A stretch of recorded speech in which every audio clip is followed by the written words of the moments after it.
In my life, early life, I was living in the suburbs and all that sort of thing, and I never had a garden. I never had time for it.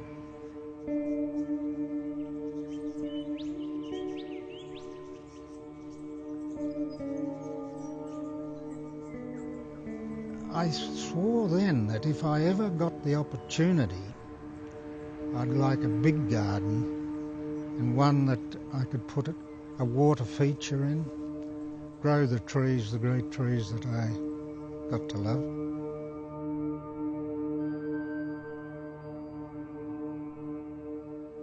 Right from the very beginning, I decided that you can't have dreams of a beautiful garden if you don't have water.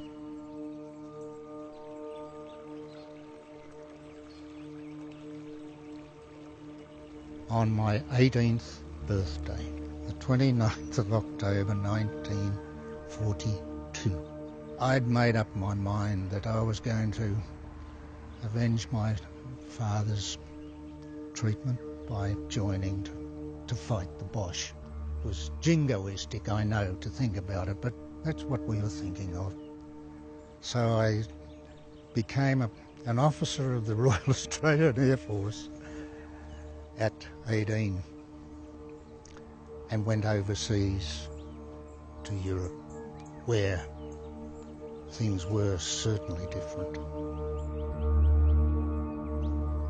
In circumstances where things went wrong very quickly, if the aircraft disintegrated for some reason, very seldom did any of the crew survive.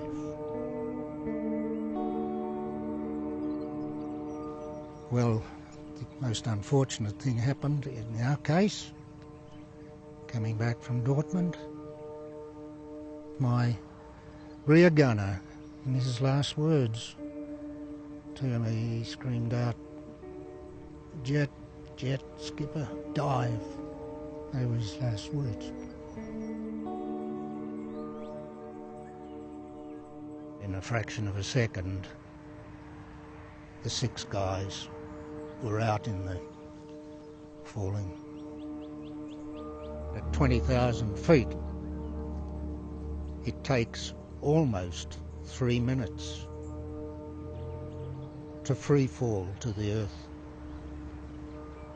If you ever experience 3 minutes silence, you know how long that is.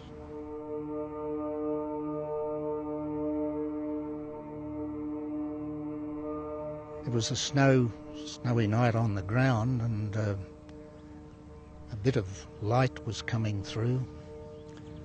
I came to, and surprisingly the steel seat, it and I had parted company.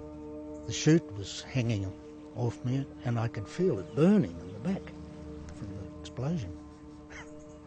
You look down and I could see this bloody church down against the snow. It was midnight. I look at it,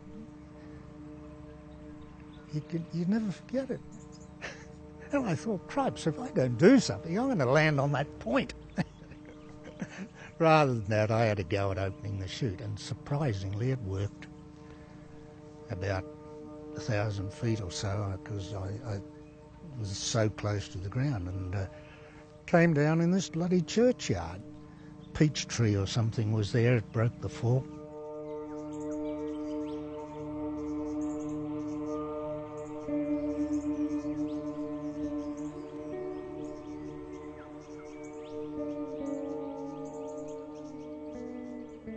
The leaves on the Tupelo, as they turn, they go almost full, deep red.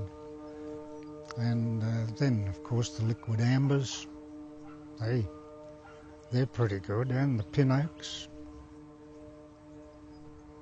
If I wanted to set out a way that a person should depart this planet,